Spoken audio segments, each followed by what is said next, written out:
All right, we now welcome on Caleb Alexander, publisher of GamecockScoop.com. That is the Rivals website covering South Carolina. So we're gonna get familiar with the Gamecocks here with Caleb. So let's start off, Caleb. I watched some bits and pieces of South Carolina and Georgia State. It looked like it was a slow start for South Carolina. Spencer Rattler, not exactly maybe what Gamecock fans expected for a first game against Georgia State. Just kind of walk us through your thought process of that game. Yeah, so it's hard to tell how much of it is week one, just getting the kinks out. Like you said, second half went a little bit better than the first half, and how much of it is an ongoing trend. So I know at least a lot of our message board folks really did not like the offensive coordinator, Marcus Satterfield, last year. And so I think, throughout the offseason, there was talk of, well, he had to start four different quarterbacks, whatever. Spencer Rattler's here now. It's going to be a different story. So the fact that they did struggle a little early, I think sort of got everyone's red flags up that maybe this is not an issue that's going to just be fixed by having a new quarterback. That said, I think that the special teams obviously looked really good. They had an A-plus game. They scored two touchdowns off of blocked punts. They had two very long field goals. They had a 79-yard punt. So that looked really good. And then I thought the defense played pretty well. They gave up a couple of long runs, which is a little concerning considering how good Arkansas is at running the ball and how athletic KJ Jefferson and the running backs can be. So I think that that's something to look at going forward. The secondary played pretty well. There is a true freshman that's likely to start at safety this week. So he could be exploited, but he also, in many ways, is more talented than the guy that he's replacing. So you kind of take your lumps there and let him make an impact in that way. But yeah, overall, I think, you win by three touchdowns against a pretty quality G5 opponent. You can't be too upset, but there were definitely some causes for concern in that first game. So you sort of touched on your first impression of Spencer Rattler, and knowing what we know about the Razorback secondary, seems like it's going to be without Jalen Catalon and Miles Slusher. Do you think he's capable of exposing the defensive backfield for Arkansas? Yeah, I definitely do. I mean, there were a couple plays in that game, at least as someone that's been watching South Carolina football for a while, that he made some throws that you just don't see. Yeah, I haven't seen in a very long time in a Gamecock uniform. At the same time, if too much of the game gets put on his shoulders, he did press a couple and try to make a little bit too much happen, which led to a couple turnovers. But overall, I do think if South Carolina attempts to push the ball down the field, that he can make those throws in a way that I was just talking with Mason about before this, that the Cincinnati quarterback, Bryant, seemed to not be able to expose as much. So I think, yeah, if the offensive line can buy Rattler enough time to let the receivers get open down the field, that could be an interesting thing to watch. I actually think we might end up seeing a pretty high scoring game from both sides here. So looking at the South Carolina running game, you talked about the conversation we had before. I feel like that was something that you didn't seem confident in, despite the fact that it seems like they do have some talented running backs. What does that look like, and do you expect them to kind of just go, really pass heavy, or do they try to run it and they just weren't successful against Georgia State? What does that look like? Yeah, so they definitely tried to establish the run against Georgia State, and it did not work. Marshawn Lloyd is a former five-star running back. He's the starting running back. He looked really good, really athletic.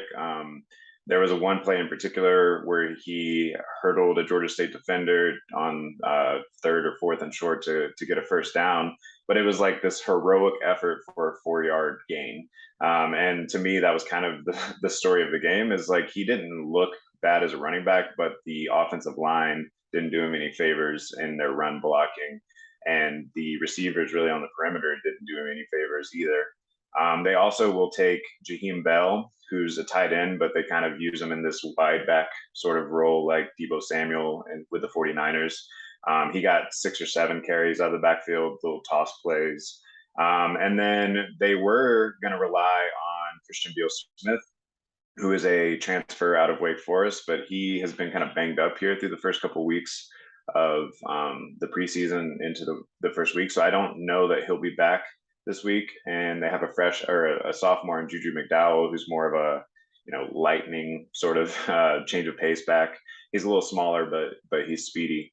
So I mean, at times they looked very competent in the run game last year. So I think that they can maybe figure out whatever the issue was from a blocking perspective, because I know that that is something that they want to do. And I think that that's going to be a factor in this game. So I wrote an article for your site kind of looking at keys to South Carolina potentially winning.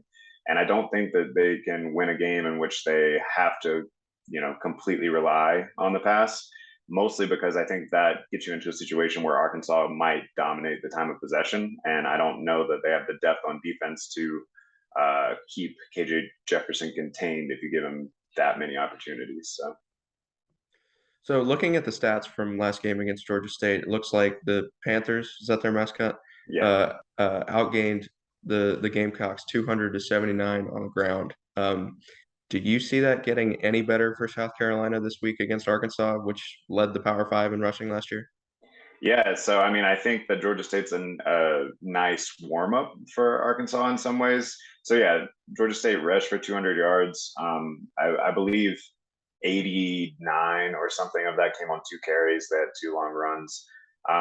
But for the most part, outside of that, the first long run was on the first drive, which they were able to get a turnover and downs on. And then the second one was late in the game when they had reserves in. So really, I don't know that that stat completely tells the tale of the run defense, which I thought looked a lot better than they did last year. Last year, that was the thing they struggled with the most. I think they were ranked like 91st in FBS and run defense.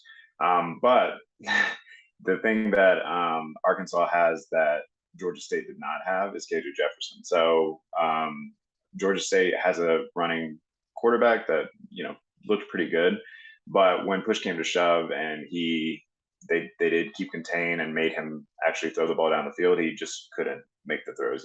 He didn't have that in him. Whereas KJ Jefferson, I think, has that element of being able to beat you with his arm as well.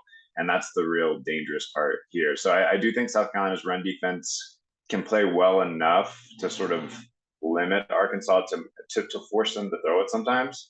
But I think KJ Jefferson can make you pay in that way too. So we'll have to see. All right, we're talking with Caleb Alexander from GamecockScoop.com. Go visit that website for all the South Carolina info that you need.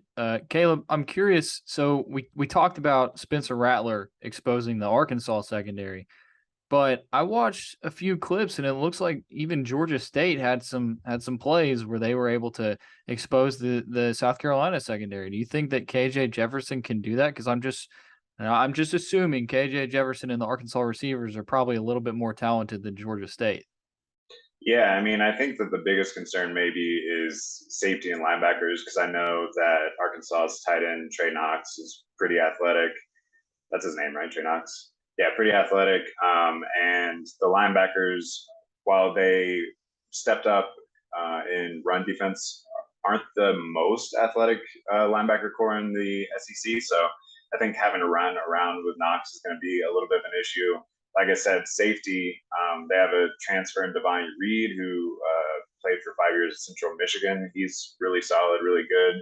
But then the depth is very much lacking there. So they have a true freshman that's going to start at the other safety, Nick Emmanwori. And while I think he's very talented, I also think he might get exposed against like you said, much more athletic team than last week. So I do think it's cause for concern. Now the corners are the strong point of this Carolina defense. That and maybe edge rush. Cam Smith, All-American. Georgia State wanted nothing to do with them. They threw one pass towards them, I think, the whole night. On the other side, you have Darius Rush, who is a veteran corner. Has played pretty well. Has really come on the last back half of last season and played well the other day. And then they tried to pick on Marcellus Dial, who is a little bit more unexperienced, but he played pretty well. I mean, he gave up one long pass that he had good coverage on. The receiver just made a good play, and then he got exposed on a couple of defensive pass interferences, but that was all in the first half, and he kind of settled in the second half. So I don't know. It's going to be interesting because I think it's strength on strength there. Like you said, I think KJ Jefferson has a lot more to bring to the table as far as the passing game goes than Darren Granger, the previous quarterback, did. And the receivers are a lot more talented, but I also think that's one of South Carolina's strengths too, is that secondary. So it'll be interesting to see how that plays out. So it seems like special teams are a big thing for South Carolina, especially because that's Shane Beamer's specialty. We heard Sam Pittman touch on that. That was his role at Georgia. They were there together.